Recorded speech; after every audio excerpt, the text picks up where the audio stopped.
Cartoon story. गर्मियों की छुट्टियां होने पर राधिका और रोहन अपने दोस्त मनोज और शिल्पा के साथ परिवार के पुराने फार्म हाउस पर घूमने जाने का प्लान बनाते हैं। गाइस, तुम दोनों को वो फार्म हाउस बहुत पसंद आएगा। बचपन से ही वो मेरी और रोहन की सबसे पसंदीदा जगह रही है।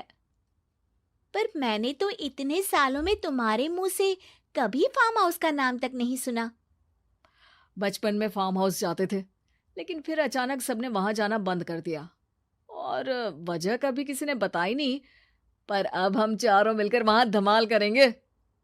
इसी तरह बातें करते कुछ घंटों का सफर तय कर चारों शहर से दूर ऊंची पहाड़ी पर बने राधिका और रोहन के फैमिली फार्म हाउस पर पहुंच जाते हैं।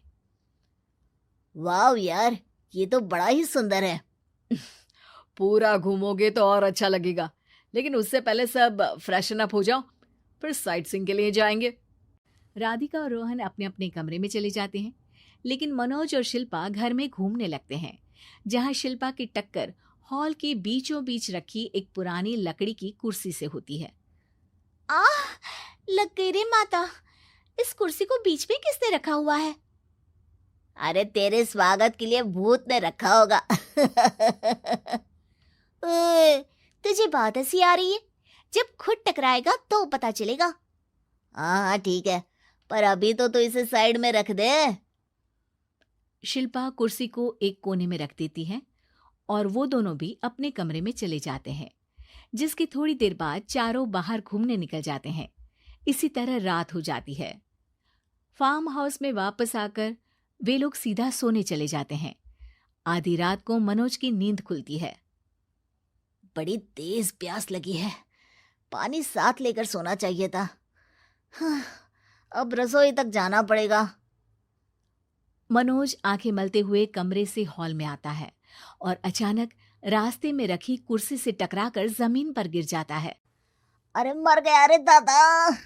शिल्पा सही बोल रही थी, बड़ी तेज लगती है ये कुर्सी तो, पर इसे दोबारा बीच में किसने रखा? मनोज एक बार फिर उस लकड़ी की कुर्सी को कोने में रख पानी पीकर कमरे में चला जाता है। अगली सुबह जैसे ही चारों की नींद खुलती है तो उन्हें अपने बेड के पास साइड टेबल पर चाय का कप रखा मिलता है, जिसे देख वो खुशी खुशी चाय पीकर तैयार होकर कुछ देर बाद हॉल में मिलते हैं। थैंक यू यार राधिका, मुझे नहीं पता था कि तू इतनी अच्छी चाय बनाती है। वैसे मुझे उस बेड टी की बहुत जरूरत थी। ये और चाय, अरे इसे तो पानी तक उबालना नहीं आता। मतलब तूने हमारे लिए चाय बनाई क्या दोस्त? अरे चल पागल है क्या, इतना भी प्यार नहीं है मुझे कि तुम्हारे लिए बेड टी बनाऊं। चाय पर ये चर्चा करते हुए मनोज जैसे ही पीछे मुड़ता है तो एक बार फिर लकड़ी की पुरानी कुर्सी से टकराकर उस पर गिर जाता है। हाय रब्बा, अरे चाय छोड़ो, पहले ये बताओ कि इसे बार बार बीच में कौन रखता है? कल रात ही मैंने इसे साइड किया था।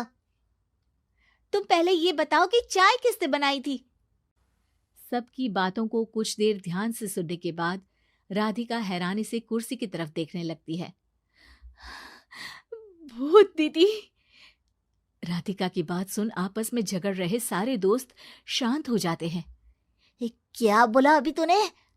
अरे पर अब वो यहाँ कैसे हो सकती हैं? क्यों नहीं हो सकती? हमने यहाँ आना छोड़ा था, पर उन्होंने तो घर नहीं छोड़ा ना। और याद करो, ऐसे बेड के पास कप रखना और कुर्सी को कमरे के बीच में रखना, ये सब वही तो करती थी। ये तुम दोनों किसकी बात कर रहे हो? अरे जो भी हो, कुछ अच्छा तो बिल्कुल नहीं लगता। अब देखो, डरने की कोई जरूरत नहीं है। वो सालों से इस घर में रहने वाली भूत दीदी है। वो बचपन से ही हमारे यहाँ आने पर एक बड़ी बहन की तरह हम दोनों का ख्याल रखती हैं। ओए, पगला गया है क्या? शिल्पा, मुझे यहाँ नहीं रहना, तू भी मेरे साथ ही चल। ये दोनों तो पागल हो गए हैं। जहां मनोज डर से वापस जाने की बात कर रहा होता है, वहीं शिल्पा अपने फोन में बिजी होती है। क्या तुम्हें यहाँ की सिचुएशन समझ में नहीं आ रही जो फोन में लगी हो? जिसे जो करना है करो, मैं तो जा रहा हूँ। मनोज हड़बड़ाहट में अपने कमरे की तरफ जाता है, जिसके साथ राधिका और मोहन भी उसे रोकने के लिए पीछे पीछे जाते हैं। लेकिन शिल्पा, वो तो अभी भी फोन में लगी रहती है। कुछ देर बाद जब वो तीनों दोबारा हॉल में वापस आते हैं तो शिल्पा को सबके पैक्ड बैग्स के साथ देखकर हैरान रह जाते हैं। ये सब क्या है शिल्पा? यहाँ हम इसे समझा रहे हैं और तुम हमारे बैग्स भी पैक कर कर लेकर आई। अरे आखिर में फोन से बाहर निकलकर कुछ किया तो सही इसने। दोस्तों देखो, कल से हम यहाँ हैं। भूत दीदी ने कुछ किया नहीं ना? फिर डर क्यों रहे हो? 4 दिन और रुकोगे तो पता चलेगा कि क्या होगा। मतलब? इस पर शिल्पा उन तीनों को फार्म हाउस से बाहर लाकर फोन में पुरानी न्यूज का आर्टिकल दिखाती है।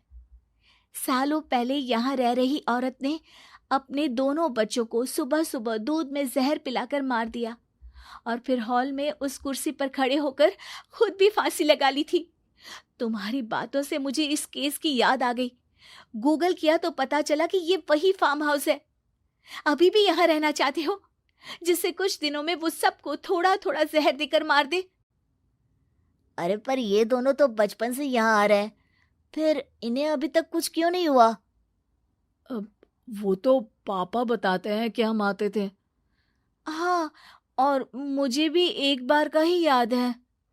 वाह, और कहानियां तो ऐसे सुना रहे थे जैसे सदियों से यहीं रहते हो। तीनों ये बात कर ही रहे होते हैं कि अचानक फार्म हाउस में से एक आवाज सुनाई देती है। मैं यहाँ किसी को जिंदा नहीं रहने दूंगी, किसी को नहीं। बस ये सुनने की देर ही होती है कि चारों डर से कांपते हुए तुरंत कार में बैठकर वहां से भाग जाते हैं। Yeah.